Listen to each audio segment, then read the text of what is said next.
What's up, everyone? It's Vince Del Monte. Welcome back. It's day 3 of the 6-12-25 workout, and we are on everyone's favorite day, leg day. This is the one that really reveals your true character. So when I say leg day, I'm referencing all quad dominant and hip dominant exercises. So everything around the quads, and then hip dominant is glutes, hamstrings, and lower back. I recommend you go with the part of your legs that is less developed or weaker. So if you're less dominant on the back of your legs, do the hip portion first and then do quads second. All right, let's get rolling.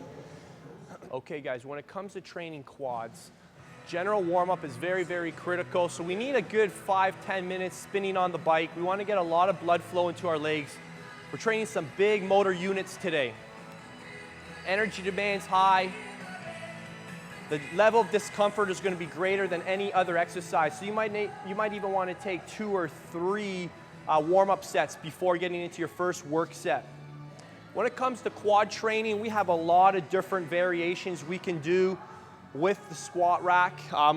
What you're going to see me do is put my heels up on 2 small plates, which gives me a bit of dorsiflexion. I'm tight in my ankles, so for me not to dump the weight at the hips, I give myself a little more mobility around the ankles so I can stay more upright when I'm doing this. I also point my toes slightly outwards because I'm fairly tight through the hip, so that again gives me a little more mobility to get lower into the movement safely without grinding and smashing the joints together, which can really cause a lot of problems down the road, hip replacements in some cases. So it's very important when you're squatting to switch up your foot stances. Not because it develops the inner sweep or the outer sweep, that's all, excuse my language, but because we want to give the hip joint a different opportunity to work, and we don't want to grind the same part down in the hip joint every single time we train. So we've got options: medium stance, narrow stance, medium stance, wide stance, toes out. We can even train toes in. There's so many variations, and we should visit them all throughout the course of the year. All right, our exercises for today are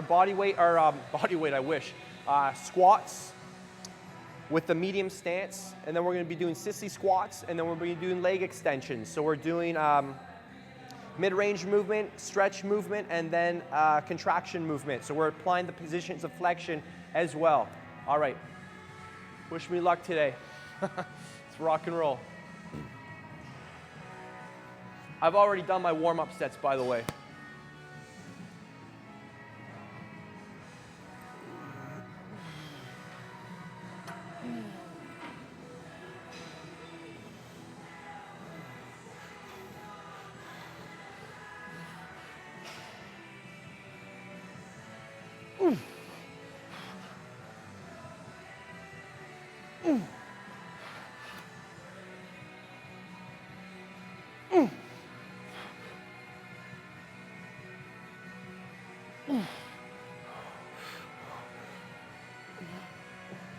We're going to do an exercise tougher than sissy squats. We're going to do Bulgarian split squats. We're going to set this up to get a deeper stretch because we want a stretch movement.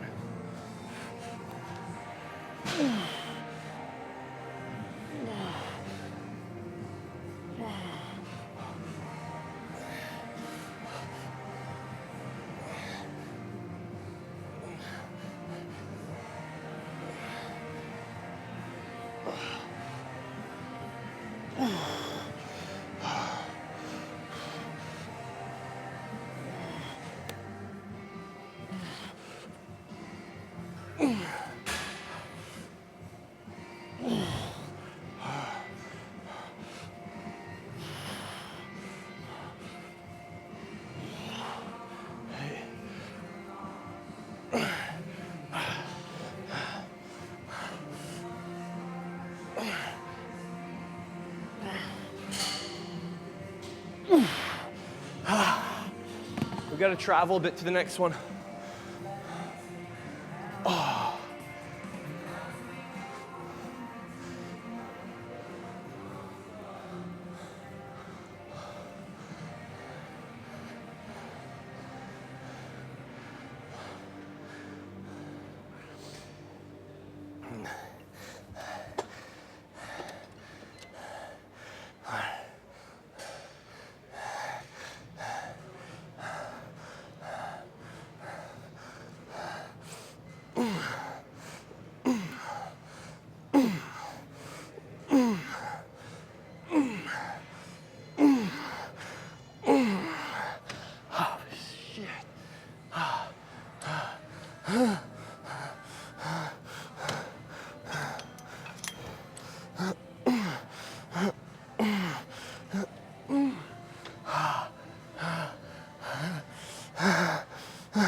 24, 25.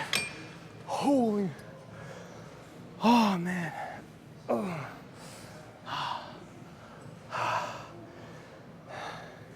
You guys all know how fun legs are, so you guys know what I'm going through, right?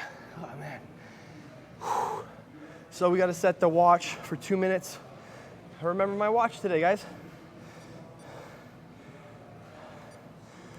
Oh man, this recovery is brutal. 2 minutes between giant sets.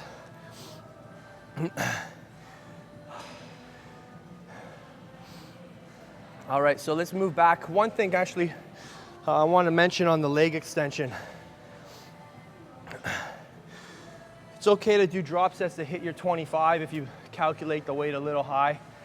25 constant reps, so you're gonna blow out all those fibers. Type 2B, type 2A, and type 1.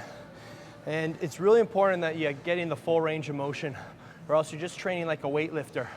A weightlifter just focuses on moving weights. A bodybuilder focuses on fully lengthening and shortening the muscle through its full range of accessible motion. So whatever you can access safely. You never want to go into a range of motion you can't access safely.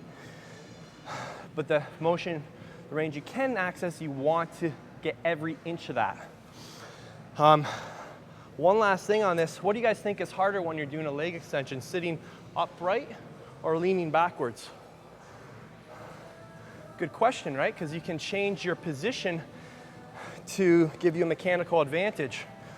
So it's going to be harder the more upright and the more leaning forward you are, because you're shortening your hip flexor, your psoas, which has a function of extending your knee. So as you fatigue, a way to make it mechanically easier, if you don't want to drop your weight, is to lean back in the seat more.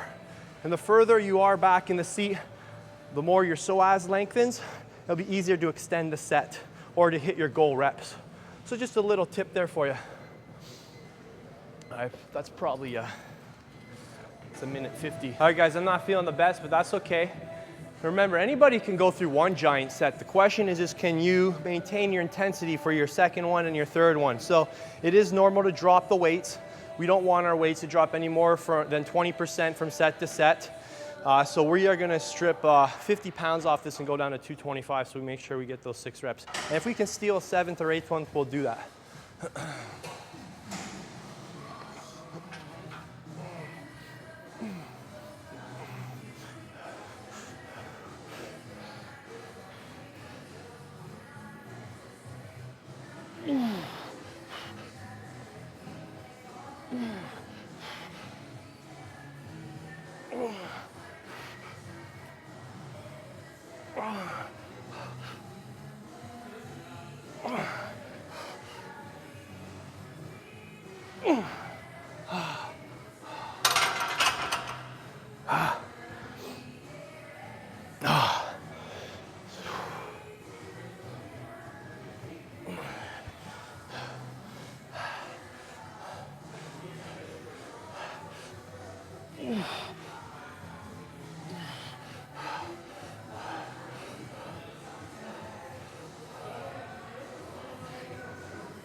Oh my gosh.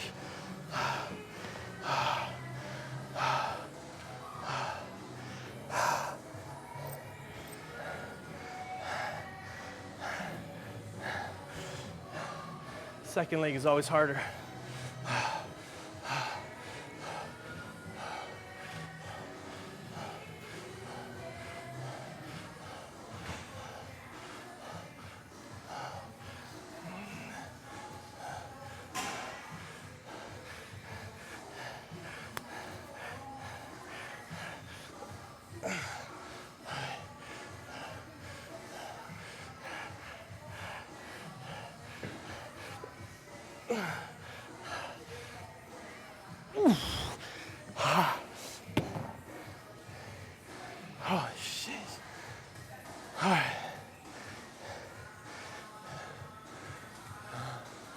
This is called the death march. If you get to a point in the workout where you're not sure if you're gonna finish or not, perfect. You're in a good spot. All the machines look the same.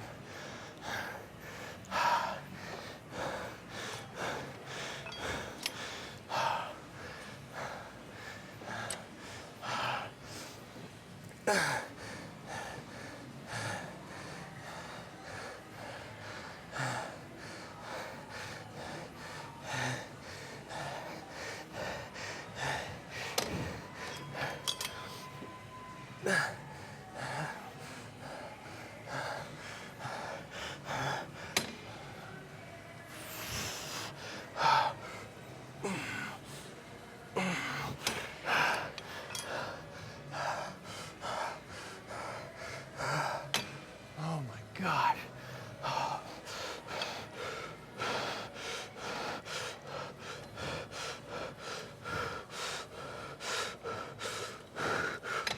Oh my God. Those 25 rep sets are probably the hardest thing you can do. After you blow out the type 2B and A fibers, those type 1 fibers are like coming out of extinction. They've been dormant. You're giving them a wake-up call. Oh. Try and keep moving when you're done that. Keep breathing. And don't forget to start that 2-minute rest period, because we've got one more. 3 sets for beginners. And again, I'm thinking to myself, for the majority of people who haven't trained with this kind of intensity, 2-3 sets is gonna be quite discomforting. All right. So on a day like today, very important to bring in your supplements, your BCAAs, your glutamines, your creatines, beta-alanine, your arginines, your carb powder, even putting some electrolytes in here. You're depleting your energy resources very quickly. 2 giant sets on quads is not the same as 2 giant sets on biceps. The energy demand, the amount of motor units you're tapping into, completely different experience. I'm preaching to the choir if you've trained legs before. All right, guys, before we hit hamstrings, I really want to stress not to be like that meathead at your gym who trains for 2 hours and does 50 plus sets of body part and says, that was intense. No, it was not intense. That was just dumb, and it was long. Remember, intensity by definition is when you're working with reps, 85% of your 1 rep max or greater. The closer you get to that end of the continuum, that's intensity. And when we're doing a workout like that, like this, you're gonna be able to feel the difference between intensity versus intensity by just training a long time. Okay, hip dominant portion of the workout, we're gonna be doing deadlifts, then we're gonna be doing line leg curls, and then we're gonna be doing hyperextensions, 6, 12, 25, 43 non-stop reps, 2 minutes rest between sets. Here we go. Now, when we're deadlifting, if you want to activate the glutes, you need to find a weight that doesn't cause you to cave over at your trunk. I see so many guys deadlifting like this.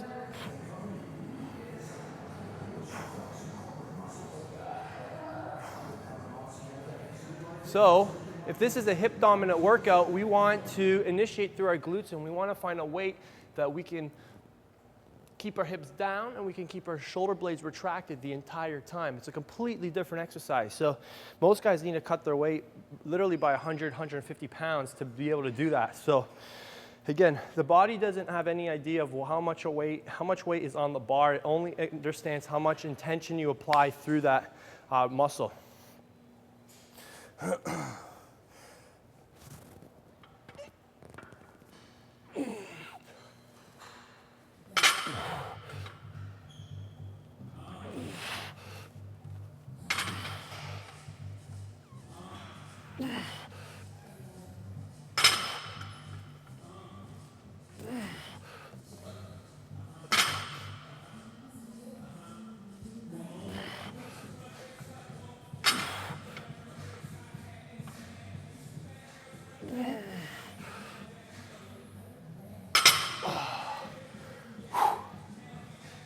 Over here.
All right, so we're going to be a little innovative here.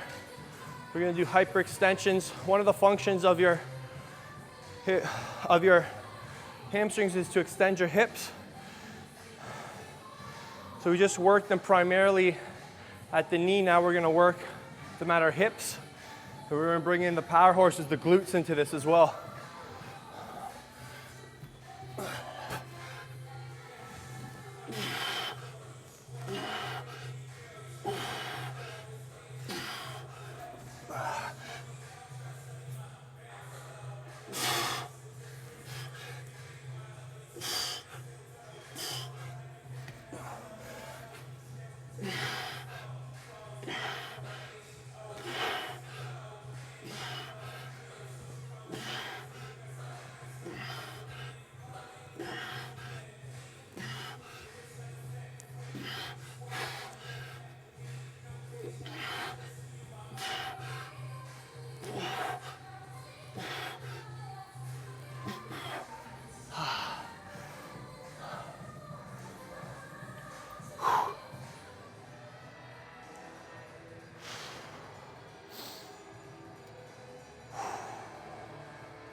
That's it.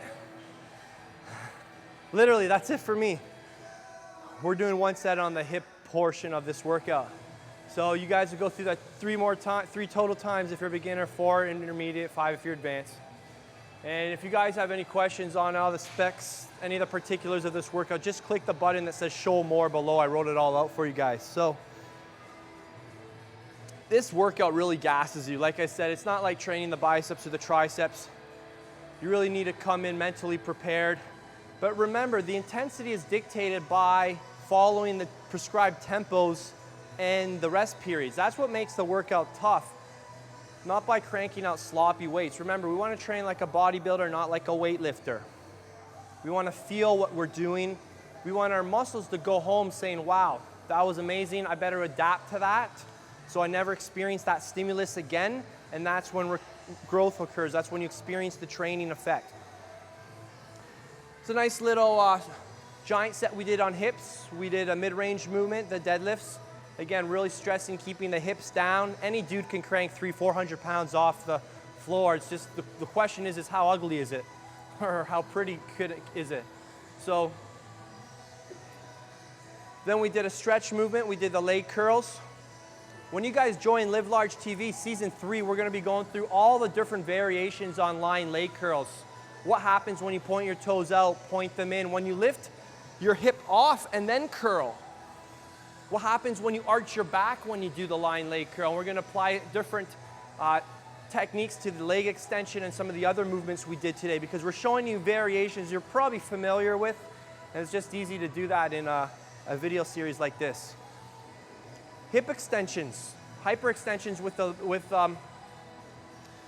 hips, excellent. Brings in, when the hip hamstrings are really fatigued, we bring in the glutes. Another function of your of your hips is to extend them, of your hamstrings, sorry, is to extend them. So this is another great way to hit your hamstrings at the end of the workout. And I think that's it, guys. So we'll be back with chest and back, and that's gonna wrap up this week. You've got a 4-day workout. So you can take another day off tomorrow, or you can come back and do chest and back, and then take 2 days off, and then repeat it back up on the next calendar week. So Vinny's got to get some food in him. Keep working hard, guys. All this effort in the gym is worth it. It pays off. So thank you for watching. Let me know what you thought, and we'll see you guys soon. I'm out.